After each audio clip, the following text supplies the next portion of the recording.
এই প্রোডাক্টটা এত অ্যামেজিং যে আমার স্ক্যাল্পের র্যাশ বিল্ড আপ থেকে শুরু করে ফেসের বাম্পিনেস আনইভেন টেক্সচার রিডিউস করতে অনেক বেশি হেল্প করেছে। কথা বলছি দ্য সেলেস্টের 7% গ্লাইকলিক অ্যাসিড টোনার নিয়ে। এই প্রোডাক্টটা আমার জন্য একটা ব্লেসিং, কারণ আমার স্কিনের অবস্থা ছিল কিছুটা এমন, and now this is my skin and I feel very confident then before even in my bare skin.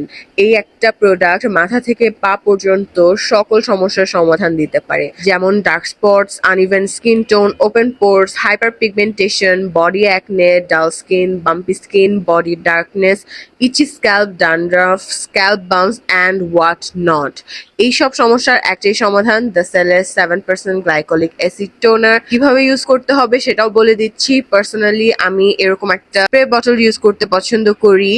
সপ্তাহে 2 থেকে 3 দিন আপনার নাইট টাইম স্কিন কেয়ারে ইনক্লুড করতে পারেন। জাস্ট ফেসটা ওয়াশ করার পর টোনারটা ইউজ করবেন ড্যাম্প ফেজে, দেন ভালো মতো ময়শ্চারাইজার করে নেবেন। যেহেতু এটা একটা কেমিক্যাল এক্সফোলিয়েটার, তাই সকালবেলা সানস্ক্রিন মাস্ট। সেম ওয়েতে বডিতে যেসব জায়গায় হাইপার পিগমেন্টেশন অর ডার্কনেস এর সমস্যা আছে সেখানে ইউজ করে নিবেন। অ্যান্ড স্ক্যাল্পে ইউজ করতে হলে শাওয়ারে যাওয়ার 30 মিনিট আগে পুরো স্ক্যাল্পে স্প্রে করে নিতে হবে। That's it. রেগুলারলি ইউজ করলে 15 থেকে 20 দিনের মধ্যে একটা ভিজিবল রেজাল্ট পেয়ে যাবেন। আর এই টোনারটা অর্ডার করতে হলে আপনাদের চলে যেতে হবে দ্য সেলেস্টের অফিসিয়াল ফেসবুক পেজে অথবা ওদের ওয়েবসাইটে।